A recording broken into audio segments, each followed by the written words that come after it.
Pepeljuga.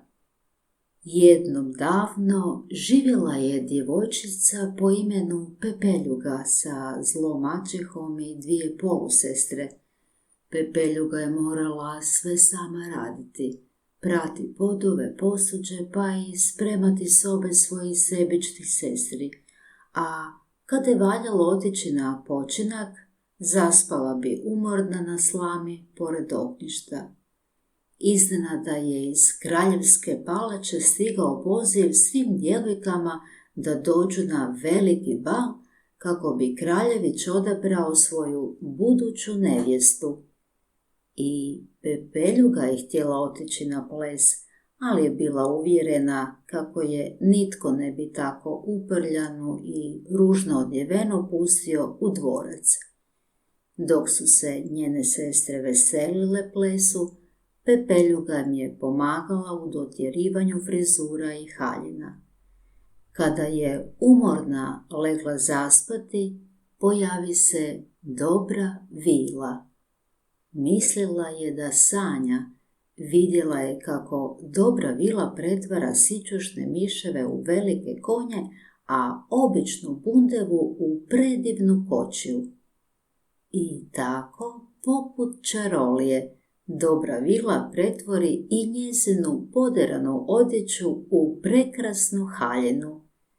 Pepeljuga nije mogla otići na bal bez prikladnih cipelica na nogama, pa ju je Dobra Vila iznenadila pravim staklenim cipelicama koje su joj savršeno pristajale. Pepeljuga je bila presretna što može otići na bal u pravoj haljini i lijepim cipelama, no Dobra Vila ju je upozorila kako se mora do ponoći vratiti iz palače jer će tada sva čarolija nestati. Prekrasna djevojka očarala je kraljevića, poželio je plesati s Pepeljugom cijelu noć, ali kada su se kazaljke poklopile i kada je sat otkucavao ponoć, morala je pobjeći iz velike dvorane gdje se održavao kraljevski bal, ostavivši kraljevića u nedoumici.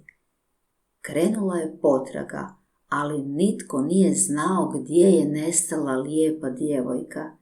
Čuvari su izjavili kako su samo vidjeli neku seljančicu da bježi, ali ne i princezu. Na stepeništu su pronašli samo jednu staklenu cipelicu, a kraljević je dao obavijest da će se vjenčati djevojkom kojoj bude ona pristajala.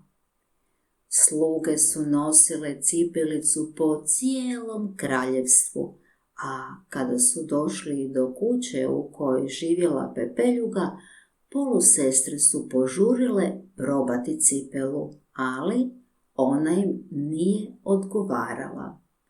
Kako je kraljeva naredba bila da svaka djevojka mora obuti cipelu, i Pepeljuga je na kraju došla na red.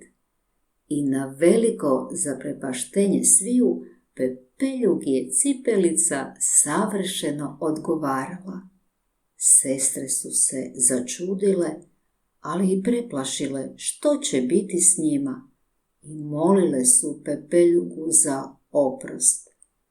Skromna i dobra Pepeljuga sve im je oprostila, a nju, Pepeljugu, odveo je princ u svoje kraljevstvo i tamo su živjeli dugo i sretno.